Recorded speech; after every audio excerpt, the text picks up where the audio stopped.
नमस्कार दोस्तों। क्या सोचता है यूपी, क्या चाहता है यूपी, क्या बोलता है यूपी, यही जानने समझने के लिए यूपी के अलग अलग जिलों में मैं जा रहा हूं। गांव, कस्बे और शहर में लोगों की राय शुमारी। लेकिन आज मैं आया हूं मुरादाबाद, और मेरे पीछे जो इमारत है ये मुरादाबाद की मशहूर जामा मस्जिद है। और यहाँ जो लोग खड़े हैं आज जुमे की नमाज अदा करके बाहर आए हैं। और मैं क्यों आया हूँ मुरादाबाद? क्योंकि मुरादाबाद कई मायनों में बहुत अहम है। मुरादाबाद यूपी का वो जिला है जहां मुस्लिम आबादी करीब करीब 50% है, हिंदू आबादी भी करीब करीब 50%। मुरादाबाद वो जिला है जहां से मुस्लिम उम्मीदवार बड़े पैमाने पर हर विधानसभा में जीतते रहे हैं। लोकसभा चुनाव की भी बात करें तो अजहरुद्दीन जैसे क्रिकेटर हैदराबाद से मुरादाबाद में आकर चुनाव लड़े और कांग्रेस के टिकट पर जीते। लेकिन इस बार मुरादाबाद क्यों अहम है? क्योंकि मुरादाबाद गाजियाबाद के बीच के कई इलाके, कई विधानसभा क्षेत्र और यहीं पड़ोस में है रामपुर जहां के हैं आजम खान। ये वो मुस्लिम बहुल इलाका है जहां इस बार कहा जा रहा है 100 से ज्यादा सीटों पर MIM के नूरुद्दीन ओवैसी 100 से ज्यादा उम्मीदवार खड़े करने वाले हैं। तो मैं यहाँ आया हूँ जो यहाँ के मुस्लिम मतदाता हैं, मुस्लिम वोटर हैं, उनसे बात करने, समझने कि क्या है उनके मन में। अगर अब तक समाजवादी पार्टी, BSP, BJP चुनाव लड़ती रही है और इस बार अगर पूरे जोर शोर से 100 सीटों पर MIM के उम्मीदवार उतरते हैं तो वो किस तरह से देखते और सोचते हैं, यही इनसे बात करूंगा। इससे पहले आपको बता दूं जरा मुरादाबाद के बारे में कि मुरादाबाद जिले में जो विधानसभा की सीटें हैं 7 सीट, उनमें से अभी इस विधानसभा में 3 सीट पर BJP है, 4 सीट पर समाजवादी पार्टी है। लेकिन पिछले चुनाव में भी 2017 के चुनाव में भी 5 सीटों पर MIM के उम्मीदवार थे। ये अलग बात है कि कोई चौथे नंबर पर आया, कोई 5वें नंबर पर आया, कोई 7वें नंबर पर आया। इस बार क्या होगा? क्योंकि कहा यह भी जा रहा है कि ओवैसी के उम्मीदवार अखिलेश यादव के वोट बैंक में सेंध लगाएंगे। तो अगर मुसलमानों के पास चॉइस है ओवैसी की पार्टी, समाजवादी पार्टी, BJP, तो क्या करेंगे मुस्लिम वोटर? यही समझने के लिए आया हूं। पहले आप बताइए मुस्लिम वोटर क्या करेगा यूपी में, मुस्लिम वोटर क्या चाहता है? और मैंने मुद्दा शुरू में ही बता दिया क्योंकि ओवैसी यहाँ आए थे, उनकी रैली हुई मुरादाबाद में। मुस्लिम वोटर सबसे पहले तो चाहता है कि आजम खान रिहा हों। जब आजम खान रिहा होंगे उसी वक्त ही मुस्लिम वोटर अपना पूरा मन बनाएगा। अभी तक सबसे पहला मन जो बना हुआ है मुसलमानों का, समाजवादी की नहीं बना हुआ है। और अगर आजम खान नहीं आते हैं तो नहीं पता कि मुस्लिम वोटर किस तरफ को एकदम से पलट गया। और रही ओवैसी साहब की बात, जो बंदा बंगाल की जनता ने करा है वो यूपी की जनता करेगी। ओवैसी साहब के बहकावे में नहीं आएगी। इस बार वोट बिखरने नहीं दिया जाएगा। सीधा मुकाबला BJP से होगा, चाहे कोई भी हो उसका। वोट मुसलमानों का बिखरेगा नहीं अब कैसे से। और अगर आजम खान को कुछ हो जाता है और आजम खान नहीं आते हैं तो उसके बाद उसका और फैसला जाएगा मुसलमान किस तरफ को जाएगा। अब ये समाजवादी के साथ है मुसलमान। ये जैसे इन्होंने कहा समाजवादी के साथ हैं, अभी जो मुरादाबाद जिले की 7 में से 4 सीटों पर समाजवादी पार्टी के विधायक भी हैं। लेकिन ओवैसी मुरादाबाद को बहुत अहम मानते हैं। ओवैसी की रैली हुई थी यहाँ, यहीं आए ओवैसी। और ओवैसी और उनकी पार्टी को लगता है कि मुरादाबाद, रामपुर, आसपास के जो मुस्लिम बहुल इलाके हैं वहाँ उनकी ताकत इस बार समाजवादी पार्टी को पीछे ढकेल सकती है, या मुस्लिम मतदाताओं के दम पर वो विधानसभा में सीटें हासिल कर सकते हैं। आप लोग क्या सोचते हैं? असदुद्दीन ओवैसी जी उत्तर प्रदेश के अंदर आन के उन 100 सीटों पर चुनाव लड़ने का कह रहे हैं जिस पर ज्यादा मुसलमान हैं। मैं उनसे पूछना चाहता हूं कि हैदराबाद के अंदर वो 8 सीटों पर चुनाव क्यों लड़ते हैं? क्या वजह है? क्यों हिंदुस्तान उत्तर प्रदेश के मुसलमानों को ठगने के लिए आए हैं? क्यों बिहार के मुसलमानों को ठगा? क्यों बंगाल में मुसलमानों को ठगा? क्यों बंगाल के मुसलमानों ने तुम्हें वापस बैरंग लौटाया? इसी तरीके से उत्तर प्रदेश का मुसलमान तुम्हें वापस हैदराबाद भेजेगा और आप जाकर हैदराबाद के अंदर अपनी बिरयानी बेचेंगे। अब ये जैसे इन्होंने ओवैसी के बारे में ये कहा, लेकिन मैं बाकी लोगों से बात करूं उससे पहले आप आगे आइए। भाई ये भी तो सही है कि ओवैसी की पहले भी 5 सीटों पर चुनाव लड़ चुकी है। और अगर देखें वैसे तो 2017 में 38 सीटों पर ओवैसी की पार्टी ने चुनाव लड़ा। ये अलग बात है 2 लाख से ज़्यादा वोट नहीं मिले सब मिलाकर। तो इस बार अगर ओवैसी आएंगे और इस बार की स्थितियाँ उनको लगती है, बिहार में 5 सीटें मिली तो उनको उम्मीद है कि हो सकता है यहाँ हम 100 पर लड़ें, 20, 25, 30 पर जीत जाए। देखिए जिस तरीके से अभी ओवैसी जी मुरादाबाद आए थे काफिला लेकर अपना, हमने उस काफिले के अंदर ये देखा कि जितनी दिल्ली, मेरठ, मुजफ्फरनगर, सहारनपुर, बागपत, बड़ौद, बुलंदशहर, नोएडा और हापुड़, जितनी मतलब ये उत्तराखंड और जना कहाँ की गाड़ियाँ उन्होंने हायर की थी, किसके पैसे पर? तमाम ये पैसा उन्हें फंडिंग करने के लिए उत्तर प्रदेश के अंदर बीजेपी देने का काम कर रही है। और जिस तरीके से बिहार के अंदर फंडिंग करी थी उन्होंने बीजेपी ने, उसको 5 सीटें अगर वहाँ पर जिता दी बिहार में, तो कितनी 14 सीटें हराकर जो वो करी, तो 14 सीटें हराकर एक सेकुलर सरकार बनने से वहाँ पर रोक दी गई। मगर पश्चिम बंगाल के अंदर ममता बनर्जी ने वो मर्दानगी का काम किया है। मैं उनकी मर्दानगी को मुबारकबाद देता हूं, जिन्होंने वहां पर बीजेपी को धूल चटाने का काम किया है। और उत्तर प्रदेश के अंदर भी उत्तर प्रदेश की आवाम इस भाजपा की सरकार को धूल चटाने का काम करेगी, क्योंकि तंग आई बैठी है उत्तर प्रदेश की आवाम। न रोजगार है, न दवा है। कोरोना के अंदर कितने लोग हिंदुस्तान में ही उत्तर प्रदेश के अंदर मरे हैं, इनके पास कोई सही आंकड़ा नहीं है। दवाइयों का कोई मतलब ये इंतजाम नहीं है, हॉस्पिटल का इंतजाम नहीं है, वेंटिलेटर का इंतजाम नहीं है, और सरकार अपनी वाहवाही और कमर ठुकाने में कामयाब है कि मुरादाबाद या आसपास के जो मुस्लिम बहुल इलाके हैं, और मुरादाबाद खास तौर से रामपुर और मुरादाबाद, चूंकि 50% लगभग मुस्लिम आबादी है। भाई ओवैसी ने 2017 में भी चुनाव लड़े, 38 सीटों पर कामयाबी नहीं मिली, अलग बात है। लेकिन इस बार मुस्लिम के पास अगर कोई चॉइस है ओवैसी की शक्ल में, एमआईएम की शक्ल में, तो क्या मुस्लिम एमआईएम की तरफ शिफ्ट हो सकते हैं क्या, जैसे बिहार में 5 सीटों पर कामयाबी मिली? देखिए, जो जनता है, जो मुसलमान है, उसको सबने ठगा है। चाहे वो सरकार किसी की भी रही हो, कांग्रेस की रही हो या सपा की रही हो, सबने लूटा है। बस इतना है कि बीजेपी ने कुछ ज़्यादा ही अत्याचार बढ़ा दिया है। अब मुसलमान अपने हकूक़ मांग रहा है, अगर तो इसमें क्या परेशानी है? सरकार अब सबको लालच दे रही है। अभी इस सरकार में देख लीजिए आप, 2 मुख्यमंत्री हैं, तो क्या मुसलमान एक उप मुख्यमंत्री नहीं बन सकता? क्या मुसलमान इतना नहीं है इस यूपी में? 40% हैसियत रखाता है, तो आप उप मुख्यमंत्री बनाने से क्यों डर रहे हैं? मैं चाहता हूं कि जो भी पार्टी है वो घोषित करे। अगर सपा सरकार है, उन्हें अखिलेश यादव जी को लानी है सरकार, तो मैनिफेस्टो जारी करें। मुसलमानों के लिए क्या करेंगे? उन्होंने क्या करा? पहले यादवों को नौकरी में भर्ती करा, तमाम दरोगा पुलिस में भर्ती जो हुई यादवों की हुई। उस टाइम मुसलमान याद नहीं आता। मुसलमान सिर्फ वोट देने के लिए याद आता है इन लोगों को, इन सरकारों को। सिर्फ वोट मशीन मान रखा है इन्होंने। काम निकला, सरकार बनी, बात ख़त्म, लालच दिया, छुट्टी। इन्हें सोचना पड़ेगा। और जो असुद्दीन ओवैसी साहब मांग कर रहे हैं कि हमें उप मुख्यमंत्री बनाना पड़ेगा, इन्हें कोई भी सरकार हो अलायंस करे, गठबंधन करे, मुसलमानों के साथ छल और फरेब जो कराया अब तक वो छोड़ें और पूरा वायदा करें। क्या सरकारी नौकरियों में देंगे, क्या आरक्षण देंगे? जो ओबीसी हैं, जो पिछड़ा वर्ग है, आप देख लीजिए, SC ST के लोग हैं, वो बहन कुमारी मायावती जी के साथ जाते हैं, वो भी अपना काम निकाल लेते हैं। जब मायावती जी की सरकार आती है तो वो लोग अपना SC ST एक्ट के मुकदमे लिखवाते हैं। मुसलमान जब भी शोषण होता है, मुसलमान का शोषण तो हर सरकार में हर वक्त होना है। और अब जो है वो अब मुसलमान जाग चुका है। मुसलमान अपने हकूक़ के लिए अपनी मांग कर रहा है। उसे सपा बसपा, उसे कांग्रेस, किसी में कुछ नहीं दिख रहा। उसे ये दिख रहा है कि हम कहाँ सेफ होंगे, हमें कहाँ दिख रहा है वो? नहीं, ये तो अभी जो हमारे भाई ने बताया कि जो मुस्लिम लीडर थे, हमारे मुस्लिम यूपी के एक बड़े नेता थे आज़म खां, उनके लिए क्या करा सरकार ने? किसी ने कुछ नहीं करा। अब आज़म खां जैसे आदमी को उन्होंने जेल में डाल रखा है, उनको रिहाई करें। अगर उनकी रिहाई नहीं होती है तो मुसलमान, मैं समझता हूँ, एक बड़ा फैसला लेगा।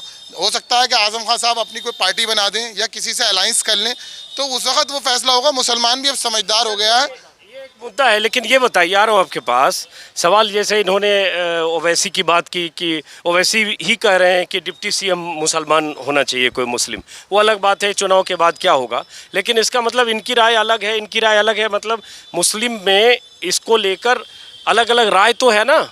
बिल्कुल अलग अलग राय है, क्योंकि लोग समाजवाद में काफ़ी मुसलमान हैं, लेकिन अभी खामोश है। वो इंतजार कर रहा है आज़म खां का। अगर आज़म खां के ऊपर कोई अत्याचार बढ़ा और आज़म खां जिससे पहले नहीं आ पाए, तो मुसलमान का फैसला एकदम पलट जाएगा। कोई ज़रूरी नहीं है समाजवादी के साथ ही रहेगा वो। अभी तक सारा मुसलमान ज़्यादा समाजवादी के साथ है, 80% मुसलमान समाजवादी के साथ है। अगर आज़म खां को रिहा नहीं हुआ गए तो उसके बाद आप देखना जनसैलाब होगा। फिर न पता समाजवादी को सपोर्ट करे, कांग्रेस को करे, आम पार्टी को करे या ओवैसी को करे। सबसे पहली पसंद अगर होगी तो फिर ओवैसी साहब की ही होगी, अगर आज़म खां की रिहाई नहीं हुई तो। आप क्या कहते हैं? बिल्कुल, मैं अपने भाई की बात से सहमत हूँ। पम्मा भाई की जो ये कह रहे हैं बिल्कुल सही कह रहे हैं। मतलब आज़म, पीछे वाले से भी बात कर, आज़म खां यहाँ के लिए बड़ा मुद्दा है, मुस्लिम के लिए क्या? बिल्कुल मुस्लिम के लिए बड़ा मुद्दा है। क्या उन्होंने जौहर मुस्लिम यूनिवर्सिटी बनाई है, एक मुसलमानों के हाथ में कलम दे दिया। बस यही सबसे बड़ी दुश्मनी है कि ये कहाँ से पढ़ लें। अगर इनके अंदर से जहालत निकल गई तो ये कुछ ना कुछ करेंगे।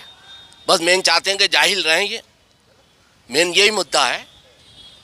नहीं, उसके आधार पर वोट तय होगा। मतलब आजम खां मान लीजिए, अभी तो आजम खां कस्टडी में है, तबीयत भी उनकी खराब रही। हाँ, अनुसार होगी, जो भी जमानत तो होनी चाहिए। कोई उन्होंने कोई ऐसा कोई कत्ल तो कर नहीं दिया, इतना बड़ा कोई जुल्म नहीं कर दिया, कोई वो नहीं करा उन्होंने। एक छोटे मोटे ये झगड़े हैं और ये निबट भी जाएंगे। हो सकता है कि जिन्होंने वापस ले लें अपने मुकदमे। लेकिन मैं ये पूछ रहा हूँ कि चूंकि चुनाव है 7 महीने बाद, मुस्लिम्स के लिए, आपके लिए सबसे बड़ा मुद्दा यहाँ क्या है? यार सबसे बड़ा मुद्दा आजम खां ही है। सबसे बड़ा मुद्दा आजम खां है यहाँ पे।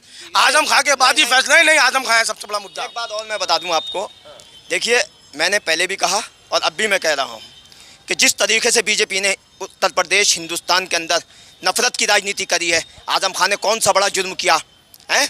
किन लोगों ने मतलब ये उनके खिलाफ मुकदमे लिखा है? क्यों लिखा है मुकदमे? क्यों सरकार ने उन्हें उस कागल मुकदमे उनके खिलाफ लिखा है? जौहर यूनिवर्सिटी उन्होंने बना दी, एक कलम एक आम आदमी के हाथ में देने का काम किया उन्होंने, इसलिए उनके खिलाफ 110 मुकदमे लिखे गए। क्यों आज मतलब ये उन्हें मतलब ये जेल के अंदर रखा जा दिया? 302 के मुलजिम की जमानत 1 हफ्ते के अंदर हो जाती है और मतलब ये चोरी के इसके किताबें चोरियों का मुकदमा, जो यूनिवर्सिटी एक आदमी चला रहा उसके ऊपर किताब चोरी का मुकदमा लिखा जा दिया, बकरी चोरी का मुकदमा, मुर्गी चोरी का मुकदमा।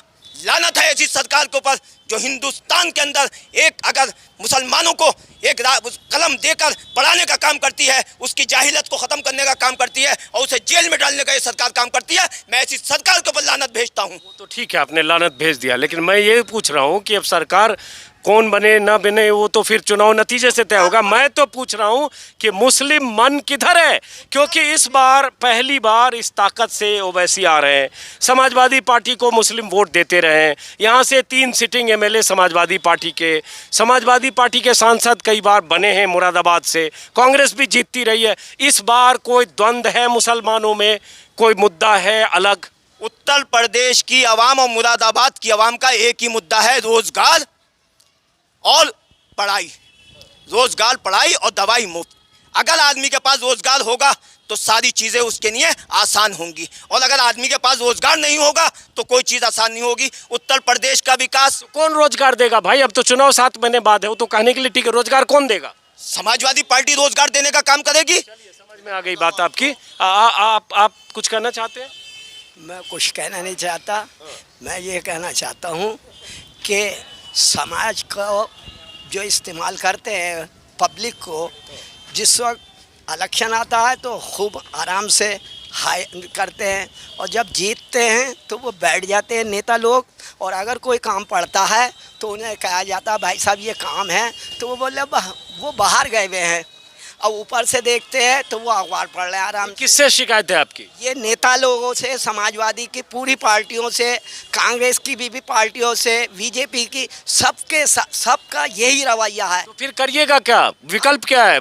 मुसलमानों के लिए क्या लगता है, क्या इशू है जिसके आधार पर वोट करेंगे? क्या रुख होगा? अब तो ये है कि पहले आजम खां की रिहाई हो, और अगर रिहाई नहीं होती है तो कोई नई पार्टी चुनौती करेंगे, और उसके बाद सबका जो रुझान होगा एक तरफ होगा कि हमारे आने वाले मुस्तकबिल में क्या होता है हमारे साथ और हमें क्या करना चाहिए।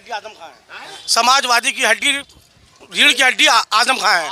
अगर आजम खां रिहा नहीं हुए ना और आजम खां बाहर नहीं आ पाए तो हो सकता है समाजवादी का नामो निशानी खत्म हो जाए, और आजम खां आएंगे तो समाजवादी रहेगी और मुसलमान समाजवादी में रहेगा। जिंदा आजम खां की वजह से समाजवादी जिंदा आजम खां की वजह से रिहाई होने चाहिए उनकी। हाँ, ये कुछ पता नहीं फिर क्या होगा, किसको उनकी रिहाई समाजवादी पार्टी कैसे करेगी? रिहाई तो फिर वो सरकार के हाथ में है, और अब तो अदालत में, अब कोर्ट में है, अब तो मामला कोर्ट में है। उनके पार्टी के हाथ में है, लेकिन मामला तो अब कोर्ट में है। जमानत भी कोर्ट देगी, रिहाई और सजा कोर्ट देगी। ये पार्टी सब कुछ कर सकती है। कर सकती है किसी की रिहाई और सजा पार्टी कैसे करेगी? कुछ ऐसे बेगुनाह में फंसे हुए वो, ऐसी बात नहीं है। आजम खां बेगुनाह फंसाया गया उन्हें। अब ये पीछे कुछ और लोग बोलना चाहते हैं। आइए जरा सामने आइए अपनी बात अगर कहना चाहते हैं। आगे आइए। हाँ, यूनिवर्सिटी तो और लोगों ने भी बनाई है, दूसरे तबकों ने, लेकिन इन्होंने बनाई है तो वो उनको खल गई, सबको खल गई सारी पार्टियों। यूनिवर्सिटी की वजह से आजम खान को जेल भेजा गया है और कोई कमी नहीं होना। चलिए आजम खान से हट के जरा ओवैसी पर बात करते हैं। ओवैसी कहते हैं कि मुसलमानों की रहनुमाई मैं ही करता हूं और हमारी पार्टी करती है, और इसीलिए वो हैदराबाद से चलकर बिहार जाकर चुनाव लड़े, महाराष्ट्र में भी लड़े, बिहार में कामयाबी मिल गई। यहाँ पिछली बार हर सीट पर जमानत जब्त हुई थी, 38 सीट पर लड़े, बार बार रिपीट करता हूँ। इस बार और यहाँ भी आपके जिले में भी 4 या 5 सीट पर लड़े, चौथे, छठे, 7वें नंबर पे उनके उम्मीदवार रहे। इस बार फिर 100 सीटों पर लड़ने की बात है। मुरादाबाद, रामपुर, गाजियाबाद से लेकर बीच के जितने मुस्लिम बहुल इलाके हैं। आगे आइए, मैं ये पूछना चाहता हूँ, क्या मुसलमानों को लगता है MIM कोई विकल्प है क्या, या मुस्लिम जैसे माना जाता है कि मुस्लिम सपा के वोट बैंक हैं, तो क्या सोचते हैं? मैं ये थोड़ा बताइए। ये तो जब सोचेंगे जब मेन जो हमारा नेता है आजम खान वो बाहर आए, उनसे बातचीत हो, और फिर उसके लिए आने वाले टाइम के लिए हम सोचें, सब जाने 4, 6, 10 जाने बैठ के, और जब उसका रिजल्ट निकालेंगे तब हमको ये पता चलेगा हम आगे कदम किस रुख पे बढ़ाएं। मैं ये चाहूँगा कि समाजवादी पार्टी मुस्लिम की पार्टी कहलाती है ना। सारे लोग आरोप लगाते हैं कि मुल्ला मुलायम सिंह यादव, तो अगर इतने बड़े अगर ये मुसलमानों के हितैषी हैं और ओवैसी साहब भी हितैषी हैं मुसलमानों के, तो गठबंधन क्यों नहीं कर लेते? उनसे बैठ के बात करें ओवैसी साहब से और उन्हें कुछ सीटों पर राज़ी करें, यूपी के अंदर उन्हें कुछ सीटें दें। आप बहुत बड़े मुसलमानों के हमदर्द हैं, वो भी मुसलमानों के हमदर्द हैं, वो मुसलमानों की आवाज़ हैं। आज बैरिस्टर असदुद्दीन ओवैसी साहब पार्लियामेंट में हर जगह बात रखते हैं, तो उनसे गठबंधन कर लें, कुछ सीटें देने में क्या। गठबंधन नहीं करना चाहते अखिलेश यादव, BSP ने भी मना किया, वो राजभर के साथ कुछ गठबंधन उन्होंने किया है। तो क्यों नहीं करना चाहते? ये नीयत में खराबी है ना कुछ। किनकी नीयत में खराबी है? सपा की नीयत में खराबी है, बसपा की क्यों नहीं मिलना चाहते? आप तो सपा के पक्ष में ये कह रहे हैं, सपा की नीयत में ही खराबी है, वोट बैंक की तरह इस्तेमाल। क्या बात है, मुसलमानों का वोट आप लेना चाहते हो, मगर मुसलमानों के मतलब आप इकट्ठा होकर नहीं लेना चाहते। आप चाहते हैं इंडिविजुअल वोट आए, कोई बल्क में हमसे समझौता ना करे, क्योंकि कल ओवैसी साहब जब देंगे और गठबंधन करेंगे तो जाहिर सी बात है अपनी बात भी चलाएंगे यूपी में। वो अब ये तो मुद्दे भी रखेंगे ना ओवैसी साहब, तो आप उससे क्यों घबरा रहे हैं? आप गठबंधन करो, आप बहुत बड़े हितैषी हो। तो ये बात हो गई ना, जो कह रहे हैं कि भाई मौलाना मुलायम कहा जाता था, टोपी भी लगाते थे, और उसके बाद समाजवादी पार्टी को आप लोगों ने वोट भी दिया। आज भी आप समाजवादी पार्टी की बात करें, इनका वही कहना है कि वोट बैंक के लिए तो समझते हैं, लेकिन मुस्लिम हितों के लिए वो जो उन्हें लड़ाई लड़नी चाहिए वो नहीं लड़ रहे हैं। आप ही लोग आजम खान का जिक्र कर रहे हैं। देखिए, पार्लियामेंट के अंदर ओवैसी साहब जब अपनी तकरीर प्रधानमंत्री पे और गृह मंत्री पे करते हैं, कितनी गालियां देते हैं, कितना बुरा भला कहते हैं, उनके ऊपर मुकदमा नहीं लिखा जाता। 15,000 करोड़ रुपए की मालियत के आदमी, कभी उनके यहाँ CBI, ED, IT नहीं गई। क्यों नहीं गई? क्योंकि वो बीजेपी से मिलकर उत्तर प्रदेश नहीं पूरे हिंदुस्तान के अंदर राजनीति कर रहे हैं, और वो उत्तर प्रदेश के अंदर अगर सही तरीके से समाजवादी पार्टी से गठबंधन करने का अगर प्रयास करते तो समाजवादी पार्टी गठबंधन करने को तैयार होती, मगर उनकी शर्तें और उनकी बातें इस तरीके की हैं कि वो खुद बीजेपी नेता हैं कि समाजवादी पार्टी के? क्या? अच्छा, ये मुझे आइडिया नहीं था। उसकी समाजवादी पार्टी के साथ मिलकर अगर वो करना चाहते तो करते, मगर ओवैसी साहब जिस तरीके की राजनीति कर रहे हैं वो सब पूरी दुनिया के मुसलमानों को मालूम है कि बीजेपी के साथ मिलकर किस तरीके की मुसलमानों को ठगने के लिए राजनीति कर रहे हैं, वो सब एक एक मुसलमान जानता है। ये कह रहे हैं ओवैसी साहब ठगने की राजनीति कर रहे हैं। बहुत सारे ऐसे मुस्लिम कहते हैं कि ओवैसी साहब बीजेपी के एजेंट हैं। बहुत सारे लोग कहते हैं कि हाँ, क्या करें आप, क्या करें आगे आके बोलिए, आप आगे बोलिए, आगे आके इधर आइए, इधर आइए, इधर आइए, इधर आइए, इधर आइए, आगे आइए।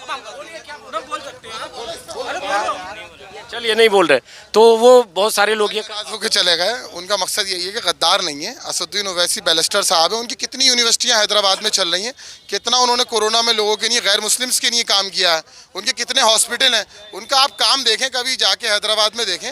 ऐसा नहीं है कि वो काम नहीं कर रहा, वो सबके लिए काम कर रहे हैं। वहाँ इंसाफ उनके वहाँ सबके नहीं होता है, खाली मुस्लिम के लिए नहीं होता। वो शेड्यूल कास्ट, SC ST, दलित, सब समाज की लड़ाई लड़ते हैं, और उनके बयान जो होते हैं वो हकूक की लड़ाई है, ना कि बदतमीजी। ये बहुत सारे लोग, जैसे इन्होंने कहा, बहुत लोग कहते हैं कि ओवैसी को लेकर बीजेपी सॉफ्ट क्यों रहती है, और ओवैसी अगर कहते हैं कि मैं 100 सीटों पर लड़ूंगा, तो योगी आदित्यनाथ कहते हैं हाँ बड़े नेता हैं, उनका हम स्वागत करते हैं, आकर लड़ें।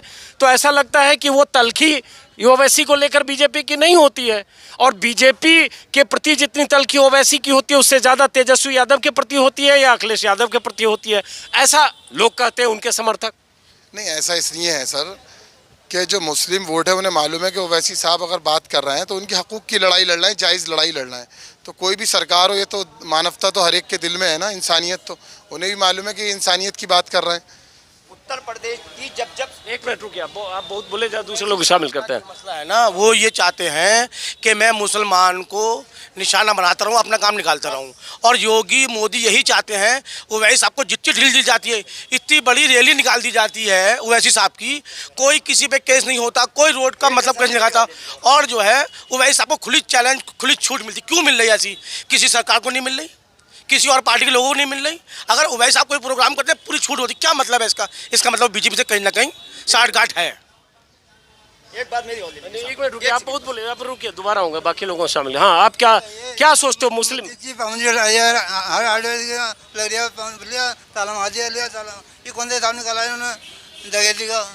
चलो वो एक अलग मुद्दा है।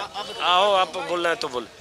आपके लिए यूपी में चुनाव आ रहा है, आपके लिए क्या मुद्दा है, क्या चाहते हैं आप, क्या चाहता है मुस्लिम? देखिए सर, ऐसा है, बताया जाता था बीजेपी जब पहले अटल बिहारी वाजपेयी हमारे प्राइम मिनिस्टर थे तो बीजेपी जब आती थी सस्ता ही होती थी थोड़ा, मतलब बेरोज़गार भी मिलता था। लेकिन अब मैंने पहली बार ज़िंदगी में ऐसा देखा है कि बीजेपी यहाँ पे बिल्कुल रोज़गार नहीं मिला। अब बता रहे हैं 1.25 करोड़ हमने नौकरियाँ दी। अब आप मुझे 1 लाख नौकरी गिनवा दो, आप मुझे 1 लाख नौकरी दी है। 1.25 करोड़ की बात तो बहुत दूर की बात है। और आप ये देखेंगे, अगर आपने एंट्री करी है यूपी में, मैं आपकी सारी न्यूज़ देखता हूँ, अब आपने एंट्री करी है यूपी में तो आप ये देख सकते हैं कि यहाँ की सड़कों का क्या हाल है। कोई भी सड़क पड़ी हुई नहीं है कहीं की भी, सिर्फ पौष कॉलोनी की सड़कें पड़ी हुई हैं जहाँ पर विधायक जी हैं, बस वहाँ की सड़कें हैं। और सड़कें कहीं की नहीं पड़ी हुई, ना रोज़गार है और ना ही। और आप पेट्रोल के रेट देख लो, 100 रुपये रेट है पेट्रोल, ठीक है। और सरसों का तेल 200 रुपये रेट है इस टाइम। दालों का रेट बढ़ा हुआ, सब चीज़ का रेट बढ़ा हुआ। कोई अगर इंसान चाहे, अगर जो जैसे 10,000 रुपये महीने की जॉब करने वाला लड़का है, कोई भी है, कोई भी युवा है। ये बताओ, आप जैसे कह रहे हो सड़क नहीं है, रोजगार नहीं है, तो भाई योगी आदित्यनाथ की सरकार के 4.5 साल हुए, उसके पहले 5 साल तो अखिलेश यादव भी थे। यहाँ से 3-3, 4-4 विधायक मुरादाबाद जिले से जीतते रहे, समाजवादी पार्टी के सांसद भी रहे, मुलायम सिंह की सरकार भी रही। तो सारी जिम्मेदारी योगी की आपको लगती है? उसके पहले की सरकारों ने अगर सब किया होता तो शायद कम काम बचते। राजनाथ जी होते ना, अगर राजनाथ जी होते, मैं समझता हूँ 25% मुसलमान बीजेपी से जुड़ गया होता। राजनाथ जी सेकुलर आदमी है। अटल बिहारी वाजपेयी जी थे, उनके दौर में इतनी सस्ताई थी कि हम बता नहीं सकते। और योगी जी को तो ज़बरदस्ती मुख्यमंत्री बना दिया गया। अगर राजनाथ जी होते तो आप आज देखते 25% मुसलमान समाजवादी में होता, जिस वक्त समाजवादी में होता, बीजेपी में होता। क्यों? लोगों को ये आस थी कि राजनाथ जी बनेंगे, कई दिन इसी चक्कर में लग रहे हैं। और राजनाथ जी बनते तो मुसलमानों में खुशी की लहर होती और उनके साथ 25% मुसलमान बीजेपी के अंदर होता। ऐसे बड़ा आम बात कर रहे हो, राजनाथ सिंह में ऐसे क्या खास बात लग रही? राजनाथ जी सेकुलर आदमी है, बहुत बढ़िया आदमी है। उनके चेहरे से शराफत टपकती है, वो कभी ऐसा कोई बयान ही नहीं देते हिंदू मुस्लिम वाला। अगर राजनाथ जी होते तो आप देखते उत्तर प्रदेश का हाल, सारी सड़क अच्छी होती, सब कुछ बढ़िया बना होता। और हमने अटल बिहारी वाजपेयी जी का भी दौर देखा है, हमने अपना कारोबार का भी देखा, हर चीज़ सस्ती थी, उनका अंदर भी कोई भेदभाव नहीं था अटल बिहारी वाजपेयी जी के अंदर। राजनाथ सिंह तो है तो उसी बीजेपी में, जो बीजेपी वहाँ मंदिर भी बनवा रही है, जो बीजेपी ट्रिपल तलाक हटा रही है, जो बीजेपी 370 हटा रही है, जो बीजेपी और ऐसी कई चीज़ें ला रही है जो जिससे आप असहमत होते हैं तो उसी बीजेपी में है तो उसे। लेकिन वो सेकुलर है, मतलब इस तरीके के हैं। वो ज़्यादा ये नहीं होता कि जितने आज जहर घुल जाए हिंदू मुस्लिम में, वरना हमारा एक दूसरे को आना जाना था। गंगा जमुना तहजीब जिंदा थी, और राजनाथ जी होते तो उससे ज़्यादा गंगा जमुना तहजीब आज भी जिंदा होती, अगर राजनाथ जी यूपी के मुख्यमंत्री होते।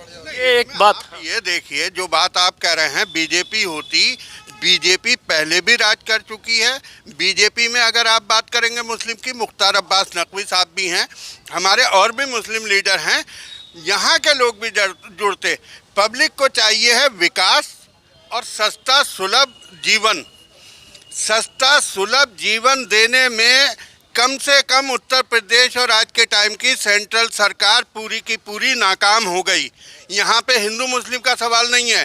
पेट्रोल अगर 150 रुपये लीटर भी होता है तो अगर हम एवरेज देखेंगे हिंदुस्तान में, तो मुसलमानों के पास 5% मोटरसाइकिलें नहीं बैठेंगी। 95% नुकसान किसका हुआ? अगर आप पोलराइज सिस्टम पे सवाल कर रहे हैं तो आप ये देखिए, अगर कोई भी चीज़ महंगी होती है तो उसका मुसलमानों पे असर कितना पड़ता है। मुस्लिम तबका लेबर क्लास है, वहाँ पे इतना लॉस नहीं होगा।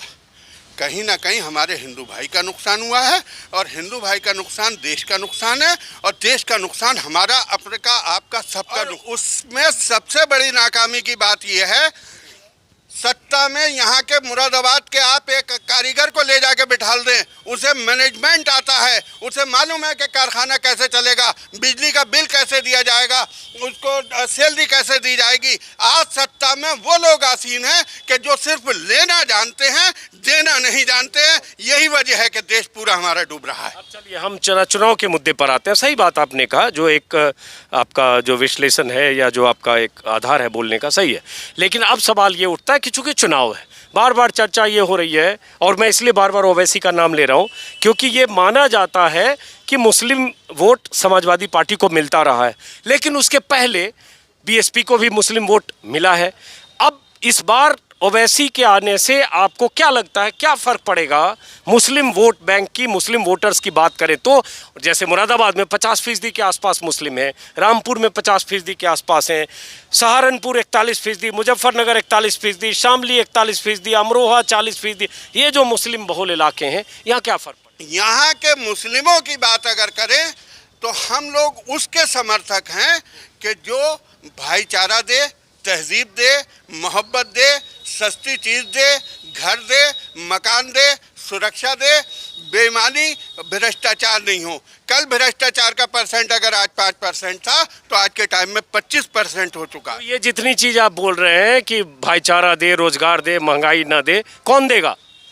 सर देखिए, बीजेपी में जैसे मेरे भाई ने अभी कहा था कि राजनाथ सिंह जी आ जाते, मैं कहता हूं राजनाथ सिंह जी की जगह दूसरा कोई आ जाता तो ये चीज़ नहीं होता। इसकी मुख्य कारण, मुख्य वजह ये रही है कि हमारे मुख्यमंत्री जी जो हैं वो पॉलिटिकल व्यक्ति नहीं हैं, वो महंत हैं, वो महाराज जी हैं।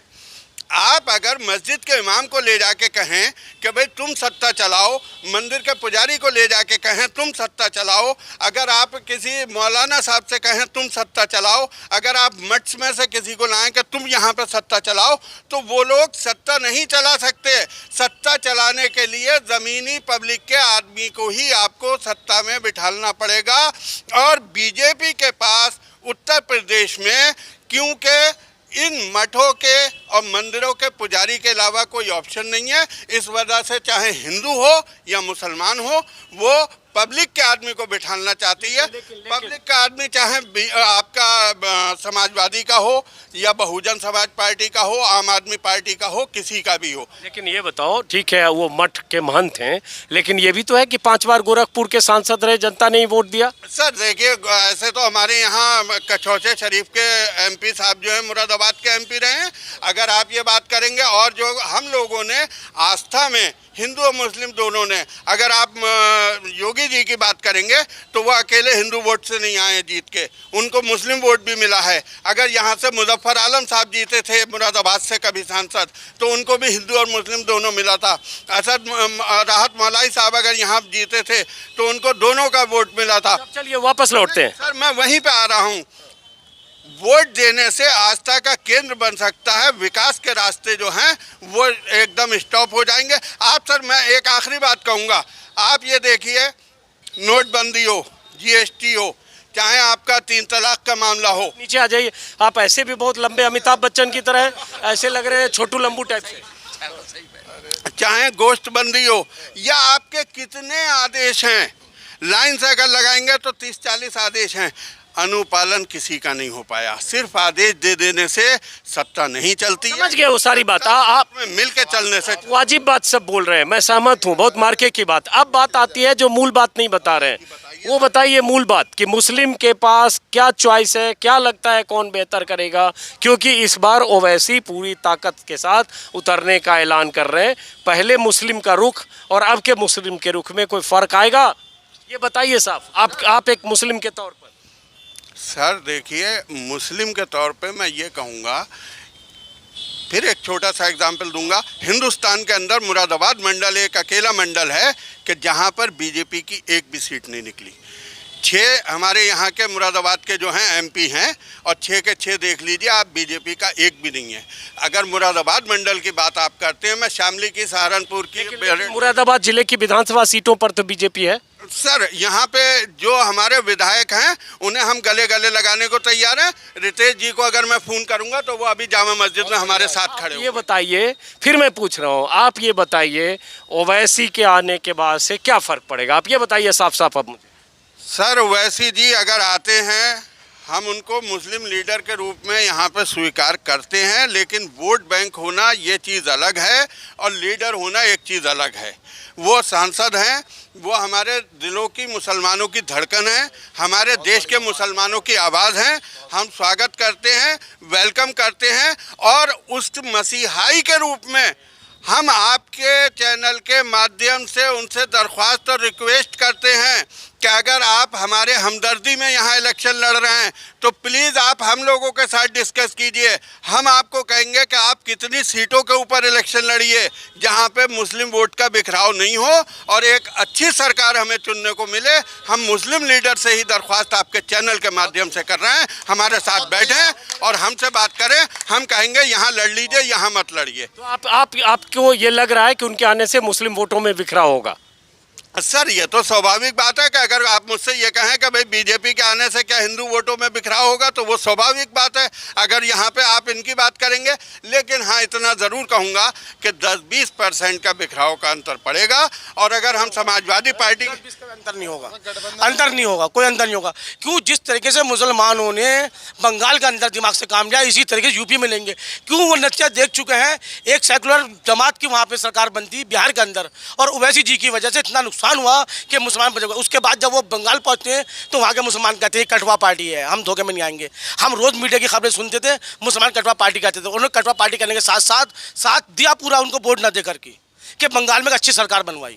ऐसी सरकार बिहार में ही बनती, लेकिन ओवैसी साहब की वजह से वो सरकार बनने से रुक गई, वो बनने से रुक गई। अब हम यूपी के अंदर ऐसा नहीं होने देंगे। यूपी के अंदर हमें अच्छी सरकार चाहिए। हमारे नहीं तो अखिलेश यादव भी हिंदू हैं, मायावती जी भी हिंदू हैं, राहुल जी भी हिंदू हैं, सब हिंदू हमारे नहीं है। तो ओवैसी, अच्छा यही तो ओवैसी साहब कहते हैं कि ये सब लोग सेकुलरिज्म के नाम पर मुसलमानों की का वोट तो लेते हैं, मुसलमानों के हितों की हिफाजत नहीं करते। हमने आपसे क्या कहा? अगर राजनाथ जी होते तो 25% मुसलमानों के साथ जुड़ा हुआ होता। सेकुलर हैं वो हाउस में भी, ऐसा नहीं है। समाजवादी सेकुलर के नाम से जानी जाती है, कांग्रेस सेकुलर के नाम से जानी जाती है। इसीलिए तो हम लोग कह रहे हैं कि हम मुसलमानों का वोट आपके बिखरने नहीं देंगे। बहुत दिमाग से काम होगा कि ओवैसी जी आए या कोई और मुस्लिम नेता आए या कोई महागठबंधन मुसलमानों को आए और वो वोट ले जाए। बात आखिरी कहूँगा, ओवैसी जी आएंगे, भीड़ यहाँ पे इतनी मिलेगी जितने हमारे प्रधानमंत्री मोदी जी आएंगे उससे ज़्यादा भीड़ उसमें मिलेगी।